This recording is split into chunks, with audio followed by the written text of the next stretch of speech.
నమస్తే, నేను మీ హరిత.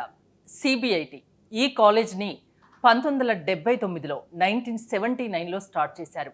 స్ట్రాంగ్ ఎడ్యుకేషన్తో పాటు స్ట్రాంగ్ ప్లేస్మెంట్ రికార్డు కూడా ఈ కాలేజ్ సొంతం. సో ఇప్పుడు స్టూడియోలో ఉన్నారు CBIT college AI data science department నుంచి ప్రొఫెసర్ డాక్టర్ కె రాధిక గారు. ఫుల్ డీటెయిల్స్ వారితో మాట్లాడి తెలుసుకుందాం. నమస్తే మ్యామ్. నమస్తే. ముందుగా కాలేజ్ గురించి మాట్లాడుకుందాం. 1979 అంటే 47 ఇయర్స్. ఎలాంటి కోర్సెస్ ఉన్నాయి ఇక్కడ? సిబిఐటి 1979లో ఎస్టాబ్లిష్ అయిందండి బై విజనరీ మేనేజ్మెంట్ మెంబర్స్. సిబిఐటిలో ప్రస్తుతం ఇంజనీరింగ్ ప్రోగ్రామ్స్, అలాగే ఎంబీఏ, ఎంసీఏ ప్రోగ్రామ్స్ ఆఫర్ చేస్తున్నామండి. అలాగే ఇంజనీరింగ్లో BE, bachelor of engineering and bachelor of technology courses ఉన్నాయి. బ్యాచిలర్ ఆఫ్ ఇంజనీరింగ్లో CSC, IT, AI and data science departments, AI and ML department, CET and civil and mechanical core branches. అంతకుముందు ఉన్న core branches continue అవుతున్నాయండి. Like mechanical, civil engineering, triple E and EC. వీటితో పాటుగా B Tech, chemical engineering and biotechnology. Undergraduate and postgraduates courses ఉన్నాయి. Both UG and PG programs ఉన్నాయి. Undergraduate and postgraduate programs ఉన్నాయి. ఇంకోటి, మీ experience share చేసుకుంటారా? మీ గురించి చెప్తారా? I'm doctor Radhika, as Haritha introduced. I'm working in CBIT from the past 25 years. Great. Starting with CSC department as assistant professor. Subsequently, I was moved to IT department as associate professor. And later on, I headed the department for 4 years in 2 terms. And in 2020, we started the UG program, that is BE, AI and data science. With an initial intake of 60, అంటే 60 strength start చేసామండి. Subsequently, based on the demand for the course, next 2021లో it has increased to, the intake was increased to 120. So currently the department is offering UG program with an intake of 120 and also MTech AI and data science, which is a postgraduate course with an intake of 80. Radhika ma'am, ఇప్పుడు ఎక్కడ విన్నా AI data science ఈ కోర్స్కి ఇంతగా demand పెరిగిపోవడానికి కారణాలు ఏంటి? Artificial ఇంటెలిజెన్సే దీనికి కారణమా? ఎందుకంటే ఇప్పుడు అంతా అదే నడుస్తుంది కదా. అవునండి. యాక్చువల్గా నిజం చెప్పాలి అంటే ఏఐ ఈరోజు కొత్తగా వచ్చింది కాదండి. It was there since so many decades. కాకపోతే ఏంటంటే అప్పుడున్న టెక్నాలజీ పరంగా చూస్తే అప్పుడు ఇంత ప్రాసెసింగ్ పవర్ అది లేదు. Though the course was existing, though the concept was there, because of the technology, people could not adapt so fast.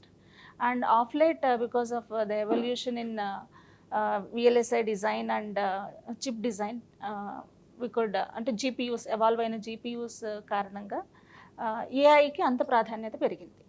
Okay, ఇప్పుడు కోర్సెస్ డిమాండ్ కూడా పెరుగుతుంది కదా. Artificial intelligence and data science నేర్చుకోవడం వల్ల స్టూడెంట్స్కి ఫ్యూచర్లో ఎలాంటి ఆపర్చునిటీస్ ఉంటాయి? అవునండి. అంతకుముందు మనకి ట్రెడిషనల్గా ఉన్న డిపార్ట్మెంట్స్ చూస్తే computer science department, information technology department ఎప్పటి నుంచో ఉన్నాయి. లేటెస్ట్గా అంటే సమ్వేర్ ఫ్రమ్ 2020 నుంచి వచ్చిన ఈ కొత్త కోర్సెస్, అంటే ఏఐ అండ్ డేటా సైన్స్ కోర్సెస్లో చదివిన పిల్లలకి ఆల్రెడీ సాఫ్ట్వేర్ డెవలప్మెంట్ ఇంజనీర్ అని ఎలాగైతే initial roles CSC and IT స్టూడెంట్స్కి ఉంటాయో అవి వాళ్ళకు అలాంటి రోల్స్ కూడా ఈ స్టూడెంట్స్ ఎలిజిబుల్. ఇవి కాకుండా అడిషనల్గా వాళ్ళకి కొత్త రోల్స్, అంటే డేటా ఇంజనీర్ అని కానీ, ఏఐ ఇంజనీర్ అని కానీ, డేటా అనలిస్ట్ అని కానీ, ప్రాంప్ట్ ఇంజనీరింగ్ అని, ఇలా చాలా different variety of opportunities are existing for AI and data science students in addition to the traditional roles. ఎన్నాళ్ళు ఈ కోర్స్ చేయాల్సి ఉంటుంది? ఎలిజిబిలిటీ ఏంటి ఈ కోర్స్ చేయాలి అంటే? యాక్చువల్గా ఇందులో ఏఐ అండ్ డేటా సైన్స్లో మా డిపార్ట్మెంట్లో సిబిఐటిలో 2 ప్రోగ్రామ్స్ ఆఫర్ చేస్తున్నామండి. As I mention earlier, UG program which is a 4-year undergraduate course.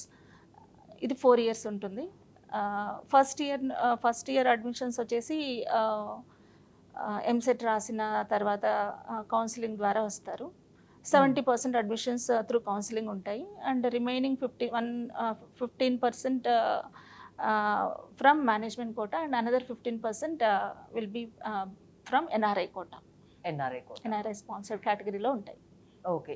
అలాగే సరే. ఈ యూజీ ప్రోగ్రామ్తో పాటు మేము ఒక పోస్ట్ గ్రాడ్యుయేట్ ప్రోగ్రామ్ అంటే ఎంటెక్ ఏఐఎన్ డేటా సైన్స్ 2020 నుంచి కూడా ఇది కూడా ఆఫర్ చేస్తున్నాం. మామూలుగా ఈ కోర్సు నేర్చుకున్నాక ఈ పోస్ట్ గ్రాడ్యుయేట్ ప్రోగ్రామ్ అనేది 2-year degree course. 2 year degree course. Okay, 4 years undergraduate program and 2 2 years post మొత్తం గ్రాడ్యుయేట్ 6 ఇయర్స్ కంప్లీట్ చేస్తే నో అది 4 years. They are independent. Okay, ఇష్టం, అది ఎవరి చాయిస్, ఎవరి ఇష్టం వాళ్ళు. Admission will be different. అంటే యూజీ చేసిన తర్వాత పోస్ట్ గ్రాడ్యుయేషన్ కి వస్తారు కదా. అవును, అండర్ గ్రాడ్యుయేషన్ చేశాక పోస్ట్ గ్రాడ్యుయేషన్ కాబట్టి అండర్ గ్రాడ్యుయేషన్ చేసిన తర్వాత వెళ్ళిపోతారు. That is a different program all together.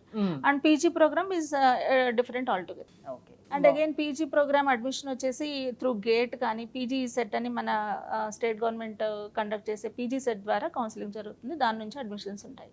Me department సాధించిన అచీవ్మెంట్స్ గురించి ఏం చెప్తారు? మా department first of all CBIT చూసుకుంటే it is the most sought after colleges in both Telugu speaking states. కొంచెం మంచి ర్యాంక్స్ వచ్చిన వాళ్ళందరూ జనరల్గా సిబిఐటిని ఆప్ట్ చేస్తారండి. దాంతో పాటుగా as it is an evolving discipline, AI and data science అనేది ఎవాల్వింగ్ డిసిప్లిన్ కాబట్టి the most sought after department అంటే సార్ట్ ఆఫ్టర్ కాలేజీలో కూడా సార్ట్ ఆఫ్టర్ డిపార్ట్మెంట్గా ఉంది కాబట్టి మంచి స్టూడెంట్స్ వస్తారండి. ఓకే. సిబిఐటి అంటే జనరల్గా చాలా మంది students it is a dream college అండి. జనరల్గా ఎంసెట్ రాసిన తర్వాత ఇంట్రడక్షన్ లో చెప్పాను కదా, strong education, strong placement record ఉంది అని.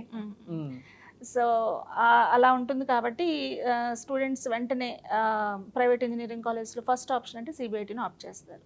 అలాగే ఇది ఎమర్జింగ్ డిసిప్లిన్ కాబట్టి AI and data science is very much interested for most of the students. So మంచి స్టూడెంట్స్ మంచి ర్యాంకర్స్ వస్తారండి. దాంతోపాటుగా మా మేనేజ్మెంట్కి ఉన్న గ్రోత్ మైండ్ సెట్ మూలంగా కానీ అంటే ఇంప్రూవ్ అవ్వాలనే డే బై డే అంటే ఉన్న స్టేట్తో సాటిస్ఫై అవ్వకుండా డే బై డే ఇంకా ఇంప్రూవ్ అవ్వాలనే తాపత్రయం అందరిలోనూ ఉంటుంది, right from top management to the faculty. So అలాంటి గ్రోత్ మైండ్ సెట్ మూలంగా that reflects in every aspect. అంటే కరికులం డెవలప్ చేయడంలో కానీ లేదా ఫ్యాకల్టీ కంటెంట్ డెలివరీ చేయడంలో కానీ ప్రాజెక్ట్స్ చేయించడంలో కానీ పిల్లల్ని ఓవరాల్ డెవలప్మెంట్లో ఎంకరేజ్ చేయడం కానీ ఇవన్నీ ప్రతి ఆస్పెక్ట్లోనూ ఆ గ్రోత్ మైండ్ సెట్ అనేది రిఫ్లెక్ట్ అవుతుంది. ఇంకోటి సిబిఐటి అంటే స్ట్రాంగ్ ఎడ్యుకేషన్ ఉంటుంది, స్కిల్స్ బాగా నేర్పిస్తారు అని అంటారు కదా. అంటే మీరు ప్రొఫెసర్గా ఏం చెప్తారు, అంటే ఎలా ఉంటుంది మీ టీచింగ్ అనేది? దీంట్లో ఒక ఇంపార్టెంట్ ఆస్పెక్ట్ అండి. ఇప్పుడు కరెంట్ డేస్లో చూసుకుంటే ఇన్ఫర్మేషన్ చాలా చోట్ల అవైలబుల్ ఉంది. You have an number of courses. అంటే ఇఫ్ మీకు ఇంట్రెస్ట్ ఉండాలి, నేర్చుకోవాలని తాపత్రయం ఉండాలి, కానీ స్కై ఇస్ ద లిమిట్. అంటే మీరు ఆకాశమే హద్దు. సో మీరు ఎంఐటి ప్రొఫెసర్ లెక్చర్స్ వినాలన్నా they are readily available to you in just it's a matter of a click.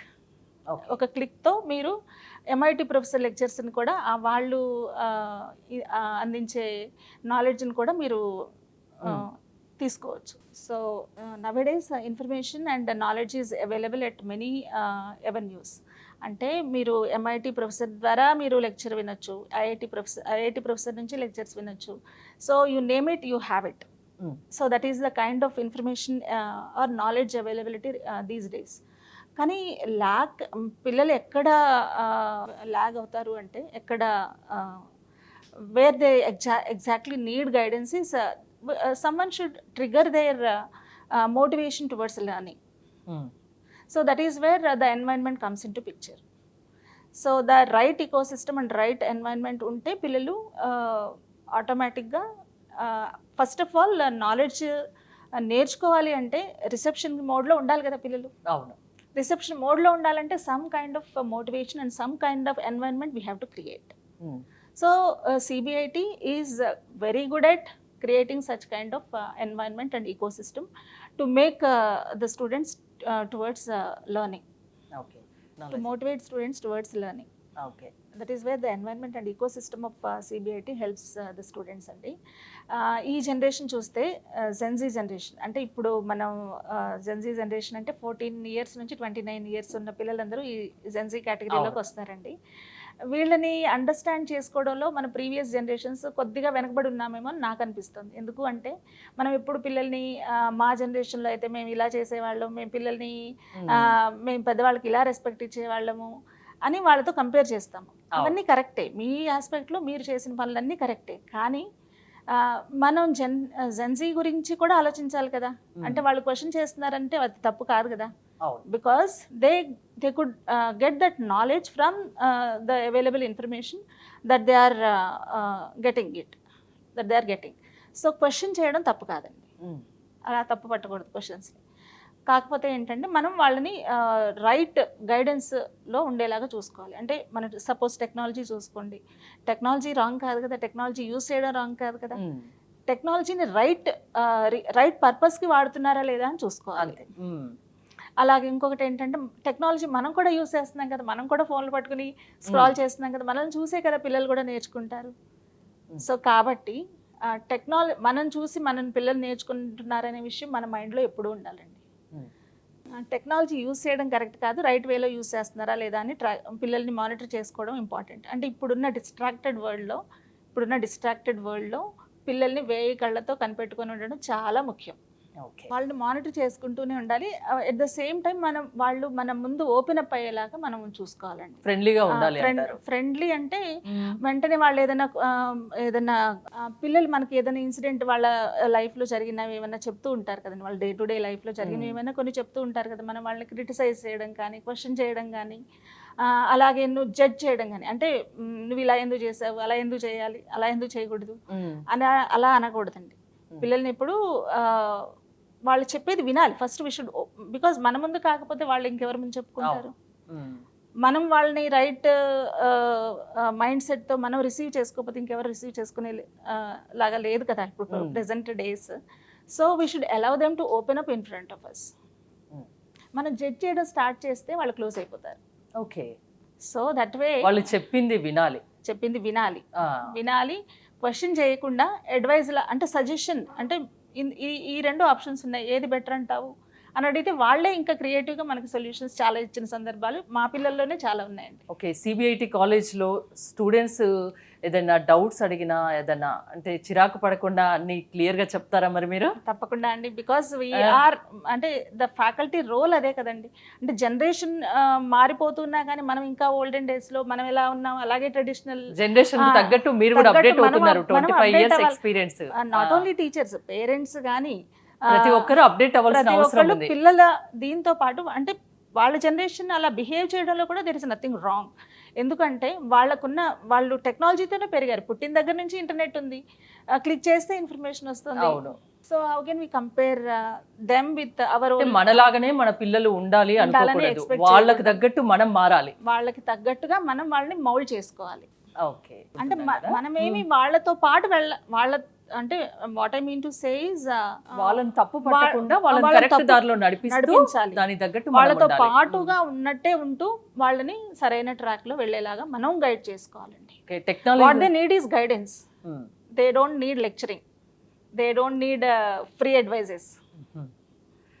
Technology గురించి మనం మాట్లాడుకుంటున్నాం కదా మ్యామ్, అంటే లేటెస్ట్ టెక్నాలజీని మీరు మీ డిపార్ట్మెంట్లో కరికులంలో ఎలా యూజ్ చేస్తున్నారు, ఎలా అడాప్ట్ చేసుకున్నారు? మీరు ఇప్పుడు చూస్తే ఈ రోజున్న టెక్నాలజీ రేపటికి అవుట్డేటెడ్ అవుతుంది. In such a situations it is very challenging to design the curriculum.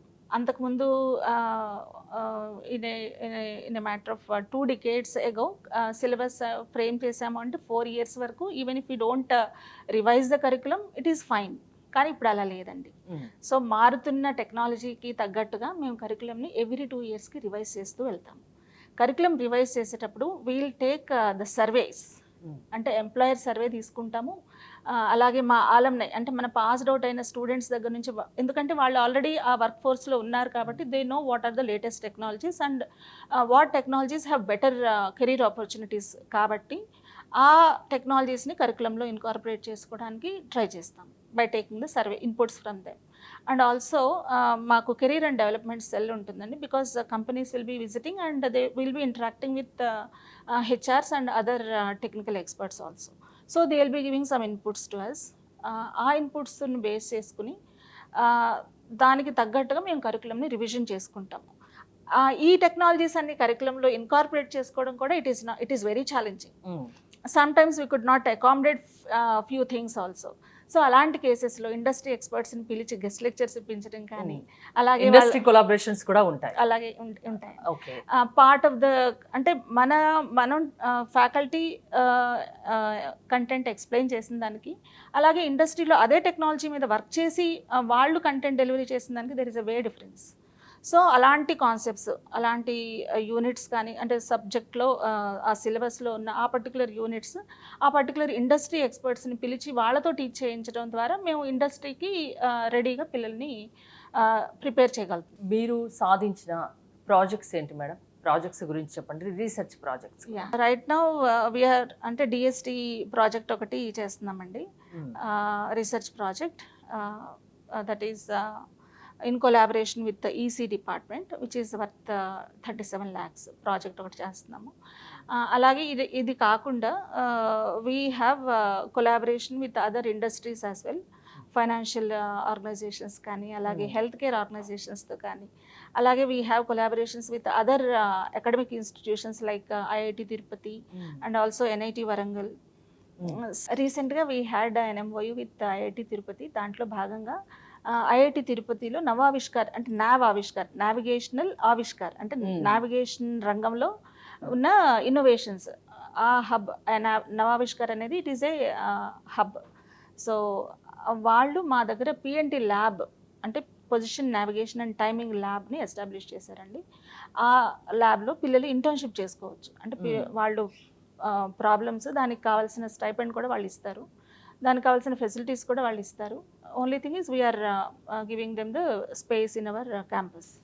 So దాంట్లో భాగంగా మా పిల్లలు అందులో ఇంటర్న్షిప్ కూడా చేస్తున్నారు. ఇప్పుడు సొసైటీలో కొన్ని ఛాలెంజెస్ ఉంటాయి, కొన్ని ప్రాబ్లమ్స్ ఉంటాయి, వాటిని మీ డిపార్ట్మెంట్ ఎలా సాల్వ్ చేయగలదు? అంటే కోటి విద్యలు కూటి కొరకే అన్నట్టుగానే కాకుండా, అంటే ఓన్లీ జాబ్ పరంగానే కాకుండా పిల్లల్ని కెరీర్ ప్లేస్మెంట్స్కి ట్రైన్ చేయడమే కాకుండా, we try to do our possible best to the society also. దాంట్లో భాగంగానే రీసెంట్గా మేము AI for Impact అని ఒక హ్యాకథాన్ కండక్ట్ చేసాము in association with NSS CBIT. NSS మా దగ్గర NSS అనేది it is a very big student club which is offering so many services to the society in different ways. Education పరంగా కానీ, health పరంగా కానీ, ఇలా చాలా రంగాల్లో వాళ్ళు వాళ్ళ హెల్ప్ని ఎక్స్టెండ్ చేస్తున్నారు రూరల్ ఏరియాస్కి. సో వాళ్ళు అలా విజిట్ చేసినప్పుడు they could find some problems which can be addressed by technology. So వాళ్ళ ఇచ్చిన ఇన్పుట్స్, అలాగే మా పిల్లలు చేసే ప్రాజెక్ట్స్ని మైండ్లో పెట్టుకొని we could conduct a hackathon wherein many teams across India participated to solve those problems. ఇప్పుడు ఎక్కడ చూసినా జాబ్ చేయాలన్నా, చదువుకోవాలన్నా మెయిన్గా స్కిల్స్ ఎంతవరకు వీళ్ళకు ఉన్నాయనేది చూస్తున్నారు. ఆ స్కిల్స్ కానివ్వండి, ప్లేస్మెంట్స్ కోసం కానివ్వండి, మీ స్టూడెంట్స్ని మీరు ఎలా ప్రిపేర్ చేస్తారు? వెరీ ఇంపార్టెంట్ క్వశ్చన్ అండి. స్కిల్స్ అంటే మనం లెక్చర్ ద్వారా ఇచ్చేది కాదు, లెక్చర్స్ ద్వారా మనం నాలెడ్జ్ మాత్రం ఇవ్వగలుగుతాం. స్కిల్స్ రావాలి అంటే they should make their hands dirty by doing something. Only then they'll be able to acquire the skills. That we'll ensure by way of different components, which includes laboratories. అంటే మాకు కరికులంలో 40% of our curriculum, 40% of the credits are dedicated to experiential learning. అంటే through laboratories కానీ, internships కానీ, upskilling courses అని కానీ, ఇలాంటి వాటిల్లో 40% of the credits are 40% of the credit weightage is given to experiential learning. So that way we are preparing our students to equip with skills that are required for the industry. Okay, innovations గురించి ఏం చెప్తారు?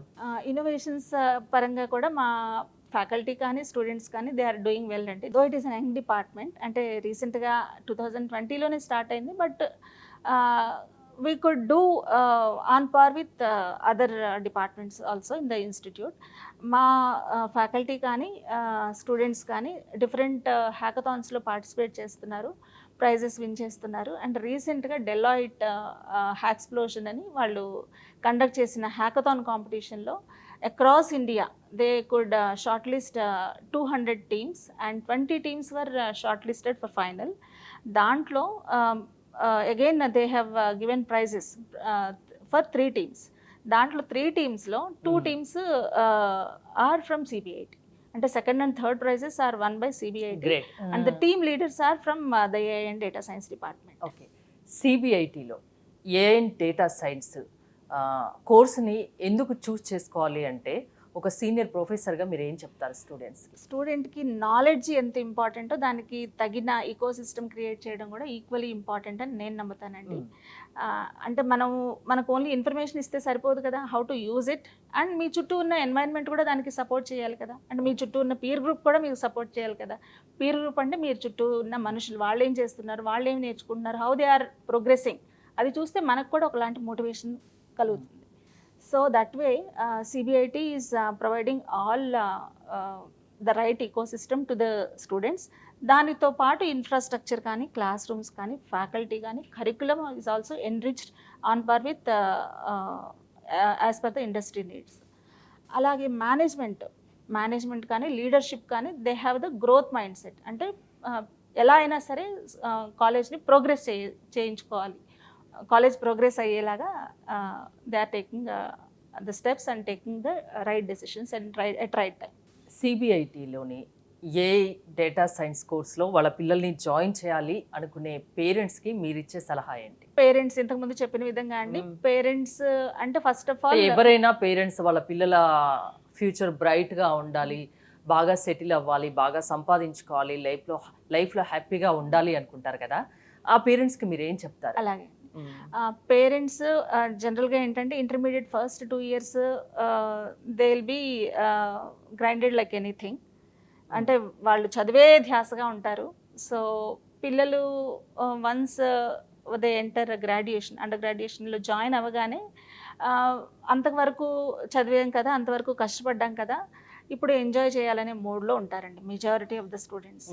అది మనం అర్థం చేసుకోవాలి. First of all parents వాళ్ళు ఒక మంచి ఇంజనీరింగ్ కాలేజ్లో మంచి బ్రాంచ్లో జాయిన్ అయ్యారు కదా అని వాళ్ళని అలాగే వాళ్ళే చూసుకుంటారులే అని కాకుండా, యాజ్ ఐ సెడ్, మనం వాళ్ళని ఎప్పుడు 1000 కళ్ళతో చూసుకోవాల్సిన ఇంపార్టెన్స్. ఎట్లాగో మీరు కాలేజ్లో 1000 కళ్ళతో చూస్తాము, అలానే పేరెంట్స్ కూడా చూసుకోవాలి. వాళ్ళు ఏం చదువుతున్నారు, ఎలా ఉంటున్నారు అనేది అబ్జర్వ్ చేయాలి. కాలేజ్లో మట్టుకు మీరు చూసుకోవాలి.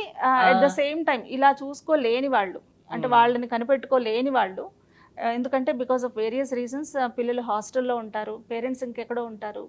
సో అలాంటప్పుడు వాళ్ళ because we have a strong mentoring system in our college. అంటే ఎవ్రీ 20 స్టూడెంట్స్కి ఒక ఫ్యాకల్టీ మెంటర్ ఉంటారు.